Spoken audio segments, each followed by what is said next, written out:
Hi everyone, my name is Sarah Hale and I'm the marketing specialist at TouchPlan. Today our webinar is going to focus on plan versus actual, use real-time job site data to make better decisions. If you have any questions during the webinar, feel free to drop those in the question box on the right-hand side of your screen and we will be sure to get to those at the end.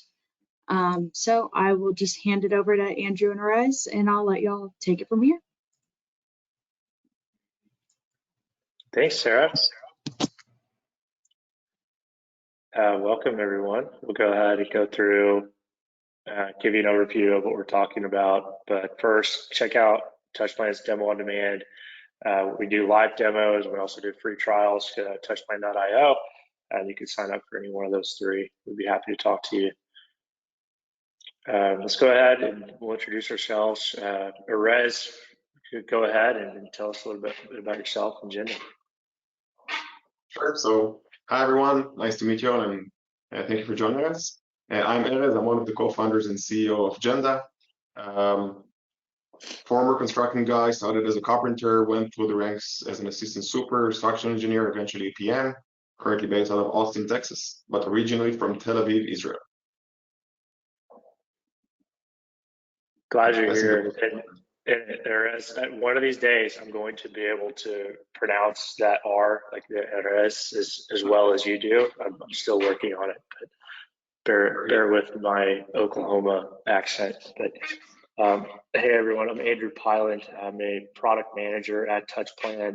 Also from the construction world, I spent some time as a superintendent, mostly in data center construction. Large complex projects with compressed timelines. I became a super user of TouchPlan and I eventually came over as a product manager. So glad to be talking to you a bit today. What we're really talking about is a value add data integration and the ability to think outside the box enough to understand that you have a valuable data set in one platform you might be using, and you also have a valuable data set in another platform you might be using, and that there's even more value in using both of them together. And companies like TouchPlan and Genda, we've partnered to help solve a real problem for our users through data integration. And basically what we're talking about is knowing plan versus actual on your project. So for those of you not familiar with TouchPlan, TouchPlan is a production planning platform.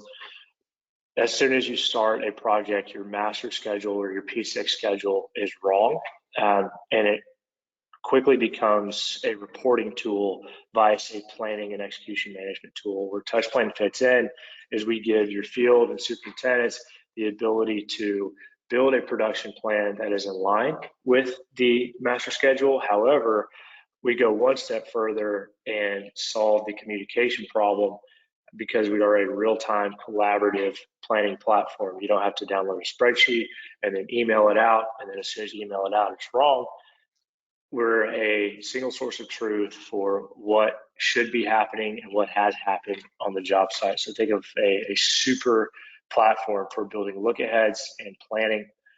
And you'll see once Erez goes through Genda, what they do, I think it'll become pretty clear why the two of us are talking about how we can solve problems for our common users. Awesome. So I'll jump in and introduce Genda. So we're a workforce tracking and management solution. What we do is we track the real-time location of everyone on site using those small Bluetooth sensors, kind of like an April AirTag, and a mobile app. So we're able to know which trades are where. Andrew, if you can click. So the main data points that we provide are clarity and visibility to who is on the job site, where are they on the job, as accurate as a specific unit, as we will see in a minute, and what tasks are they working on, and that goes a long way with the TouchPlan schedule and the tasks that are planned. So just as a quick overview, it starts with the headcounts. How many guys do we have on the job? How many are currently here and how many already left? Within our subcontractors, how many guys we have from each sub to help us understand if we have enough production units to accomplish the plan that we had. We also incorporate hoist calling and safety. So these are some other things we have here. And if we move forward, we can drill down and see not only who is on site, but on which levels or in which units are trade partners on the job. So in a specific unit on the job, in this case, level 6, we can see we have one masonry guy, 2 carpenters, and this updates in real time according to the movement of the workers. And if you want to drill down a bit more, we can see not only where they're at a specific moment, but where they spend their time during the day, hence where we should have production. So going back to level 7, not only that we have drywallers on level 7, they've been here in this specific day for nearly 5 hours and worked in these 4 units. I believe you can start seeing where this goes when we connect that to the schedule.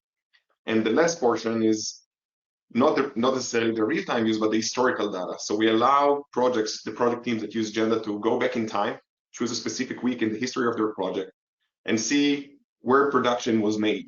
So it's practically a very smart heat map that shows where time was spent as a whole for the entire trade partner we have on the job, or for specific subcontractor.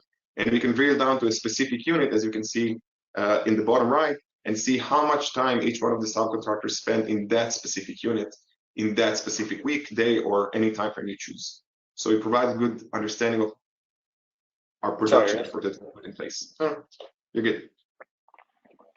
Yeah, brilliant. And I love the visualization that Agenda brings forth. It's such a big part of the planning process. It's one thing to sort of have a photographic memory and be able to know exactly what the project looks like, but most people I know spent a lot of their time, including myself, with a set of drawings, typically marked up in Bluebeam, to divide the job by areas, and then whatever they're using for planning. For me, it was Touch Plan, to look at the areas and then build a plan and use that to facilitate thinking. So, I'll talk through some basic practices that at Touch Plan that we promote, and what we really drive for our customers to adopt to get the most value, not out of just Touch Plan as a software, but out of the whole planning process itself. So structured flexibility is a concept that we really, really encourage. And basically what it goes after is that we have to have structure in our planning communication cadence. And we facilitate that in Touch Plan by adhering to the processes set forth in the Last Planner system. For those of you not familiar with Last Planner system, it's basically a way to communicate with your trades, get the best ideas from the team, and get buy-in from those who are doing the work, instead of one person sitting in an office building a schedule and then ramming it down people's throats. It's a collaborative approach to building production plans, where production is the most important part of that. And so structured flexibility basically means have a weekly meeting and run it in a certain way that you don't waste people's time. You maximize the value from that meeting, and then have daily huddles where, again, they're much shorter, but you have the ability to deconflict work, identify key handoffs, and assess progress. So really use cases for us that we see a lot of the time, and that why we wanted to talk to Agenda is because as we focus on planning and Touch Plan, it's all about how do we create flow on a project through handoffs from one trade to another. Framers make ready for your MEP trades to do in-wall, your in-wall trades make ready for your drywallers to come close things up. And each of those is a critical handoff from framing to MEP, from MEP to drywall. And so if one of these handoffs slips past the promised date, we typically see sort of this back and forth finger pointing as to, well, that person was in my way, or this caused me to be late, whatever it might be.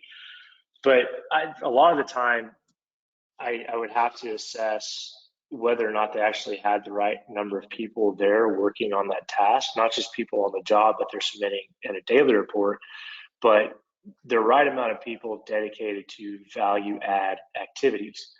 And so a lot of the times I'd have a gut feeling, but I would not be able to put data behind that. And so people are typically relating back to sort of an emotional conversation where one person is basically emotionally manipulating the other into a particular behavior. And it's not really productive and it's not really sustainable. So what we're advocating for is that you use your touch plan data, what you plan to do in a particular area to meet a handoff, and match that with the data you're getting from Agenda to have a data-driven conversation about performance. So again, and the path to better execution is really getting bad news early.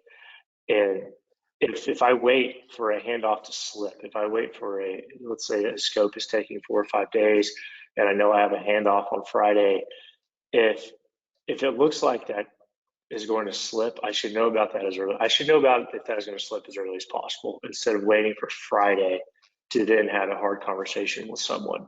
And so I could do that if someone had promised 5 people would be working on a particular task and value add. I can't always catch them and count heads working on a particular task because people move around to go get material or whatever it is. But I can, let's say on Wednesday, look at my plan versus actual manpower on a particular task or a particular area and find a busted plan before it's busted. And have a conversation on Wednesday instead of on Friday about whether or not we're going to make a handoff.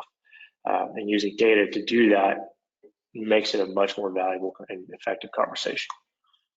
So, Ares, you might talk us through this report that you've been able to pull from touch plan data. And basically what we're doing here is matching touch plan data with what we see in Agenda.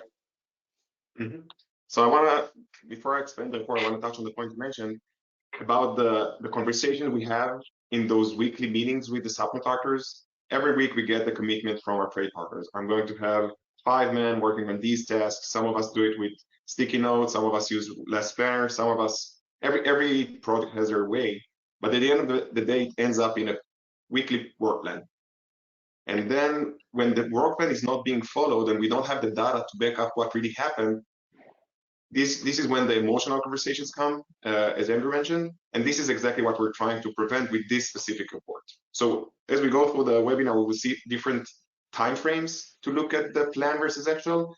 This one is a weekly. Usually we send that to superintendents 1 day before they meet their crews, and it's fairly simple. We have the levels that are, and the levels and the tasks that were planned. We have the list of the subcontractors that is blurred because this is real data. And then we have each day of the week, did they have work planned in this area? If they did, it's either red or green. If it's white, it means that nothing was planned.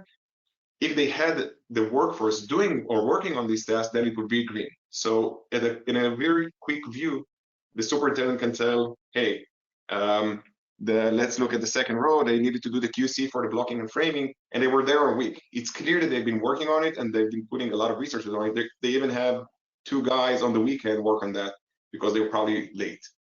At the same time, if we look at the fire protection QC, we see that they didn't send anyone to that location. So when we get to the meeting and we have this discussion with the fire alarm team or the fire protection team, it's pretty clear that they're not following the plan. And now the conversation is completely different because it's not, usually I would say, you didn't send anyone there. And then the foreman would tell me, yeah, I had 3 guys there, and who knows? So this is a way to take the emotions out and to make it a data-driven conversation. Yeah, I wish I had this back in the day.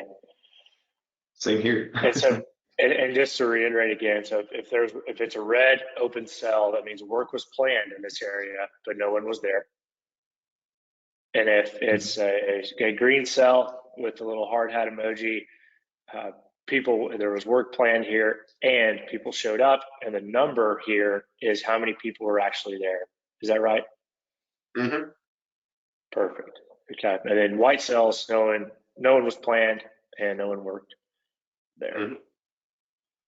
So how do we do this? How does this work?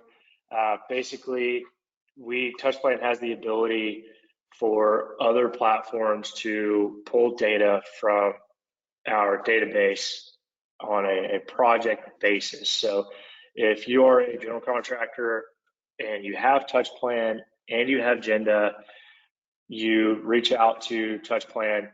We will get you the API keys, which the API is just a fancy way of saying a means by which you can pull data from TouchPlan. You get the keys from us, and we provide them to Jenda, and Jenda can pull that data from your particular project, as you see here, from a TouchPlan activity back into their system, and they'll present you with this report.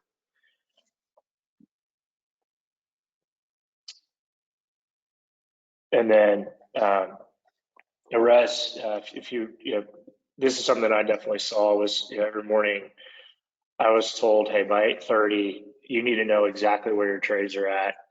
But on some projects, it's not possible to do, because if you get started at 6:30, you might have a day where you're signing hot work permits, or signing fall protection, or basically doing safety things until 9, 10 o'clock, just based on what's going on. And it's tough to get around and see every trade that you're responsible for overseeing. So this is definitely a job to be done for field leadership and superintendents. It's just not always easy to do. And this is the idea here, is that we facilitate that much more quickly. It doesn't take away the requirement to actually go walk the job. It lets you spend a lot more time focusing on safety and quality, and instead of making sure that people are executing according to schedule. You know, and that second bullet there, I remember having 100 phone calls by noon at sometimes. When I started using TouchPlan, it went down to about 20, but 100 phone calls by noon, I don't think is unheard of. And then, yeah, especially if you're tracking critical tasks, like we would really focus on these critical tasks before handoffs in that report that we saw on the last page. You want to talk through this a little bit, Russ? This is in-app with Jenda. Yeah, and I'll add another note to the previous slide, is cycles are super important. And one thing we want to make sure is that those are the most effective. So we're really going to where work is done, or where work is planned. Because if it's a 400 unit multifamily job, and we're just walking randomly, it's quite likely that we won't see the important things, because there are just too many locations, too many workers or trade partners working at the same time. How can I know that I'm focusing on the things that are going to impact my schedule and my budget the most? So again, going back to the collaboration we have with TouchPlan, what we do is we import the task for today. I had a conversation with a super on a job in Dallas, and he told me every morning I'm following the gray line, he called it. So in TouchPlan, you're probably familiar with it, you have the gray line that shows today's tasks. And then what he did is we was just calling each form and trying to figure out what's happening. So it's a new UI for today's gray line, all of the tasks that you have planned for today in a very simple to use UI. And a light that says, if it's green, it means that you have resources working on this task, meaning it's in progress to be on schedule. If it's red, it means that nobody is there. So you know that you have a planned task that is not being worked on, which means that they're going to be late. Either they're working somewhere else, which might be good or bad, we'll get to that in a second, but they're not working the schedule. So when the handoff comes, you're going to be stuck, and you have a subcontractor that can come in and do their task because the previous one didn't reach. So that it's pretty straightforward. Having a clear view of what you are supposed to be doing today, and is it being worked on? And if not, it's up to the superintendent to walk there, call the foreman, and figure out how to make sure the project is on schedule.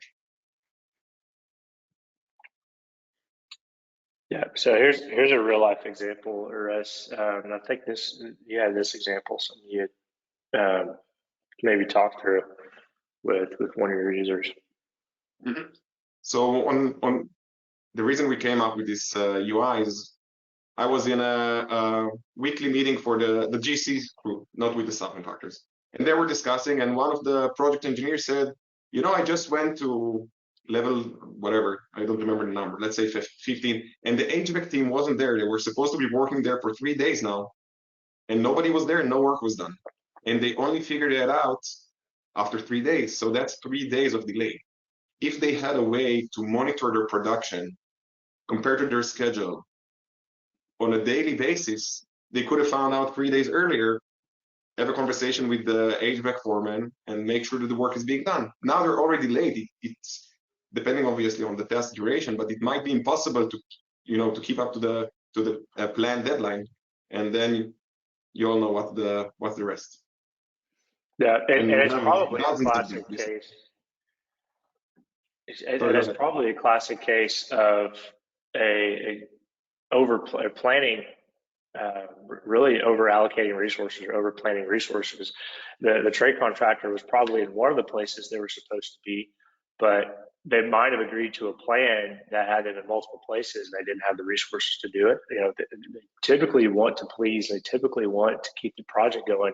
They just don't always have the best information in front of them to build an accurate plan that's informed by their available resources. And so one thing we do in Touch Plan is we give the user the ability to assess their crew size on a day-to-day basis, their planned crew size on a day-to-day basis. And best practice is to look for a level crew size allocation day-to-day. So in this example, those 3 days where they weren't there, they might have typically had a commitment of 10 people, but for this 3 days, their work plan showed a commitment of 20 people. And they didn't know that because they weren't using data and they weren't using tools to help them understand what they had actually committed to.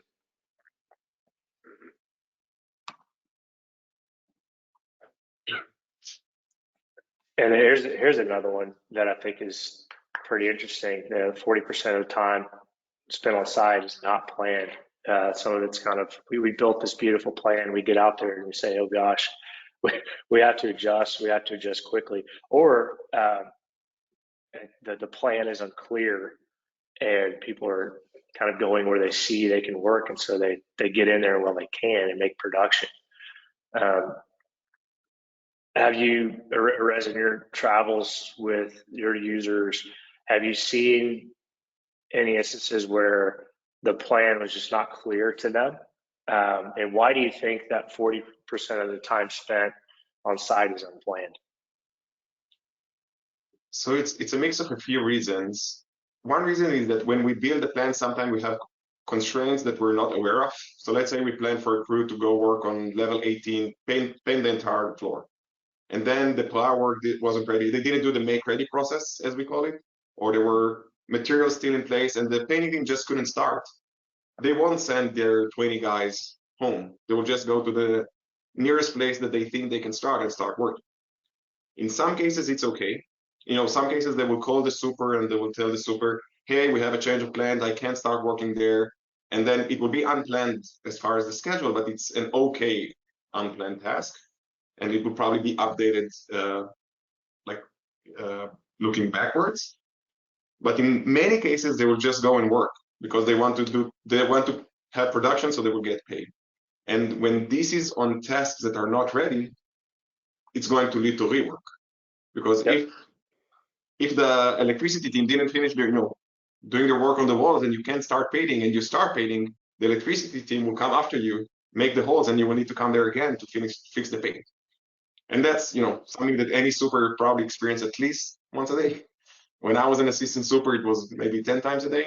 Maybe I wasn't the best assistant super, but it was pretty common. And the main thing is that I didn't know what I don't know. I only figured out that we have something going on that I don't want happening. Sometimes a day late, sometimes a week late, and then we had a week of rework. So it's like a lose-lose situation there. Yeah, and help you keep people from going where they're not supposed to. Because typically they'll just find a place where they can get work in and then head that way. So what's you got? This looks like a notification. I'm pretty excited about this in your mobile app. So you're saying Jenna will buzz your phone when you have people working where they're not supposed to? Yeah. So each super can set their thresholds. Like I want to be notified only if a crew is spending over 3 hours, because you don't want a buzz every time someone works in an unplayed location, because your phone will buzz all day long. But if there is production being done, meaning there is a lot of time being spent in a given location that is unplanned, as a super, you probably want to know about it. Maybe it's okay. Maybe it's going back to the example I gave. They were planned to work on level 18, but it wasn't ready and they went to level 19 and I didn't update the schedule yet. So I'll get buzzed and I'll say, okay. And then I will press the add test button because it's okay that they're there. And, being able to push that back to the schedule. Mhm. Or I would just call the foreman because if they're working on level 19 and I don't want them working on level 19, I want to call him now because they're generating rework as they progress. The earlier I fix that, the less work I will have to redo and the more production I will get in the locations I want to have. So fairly straightforward. We see the unplanned work, and according to the threshold set by the user, we will just buzz them, send a notification telling them about the issue, and allow them to decide what they want to do. Yeah, that's brilliant, and especially on a multifamily high-rise type project where there's so many places to be. There's no way you can be everywhere at once, and having something out there actively pulling data for you, just like being your eyes and ears, huge value add.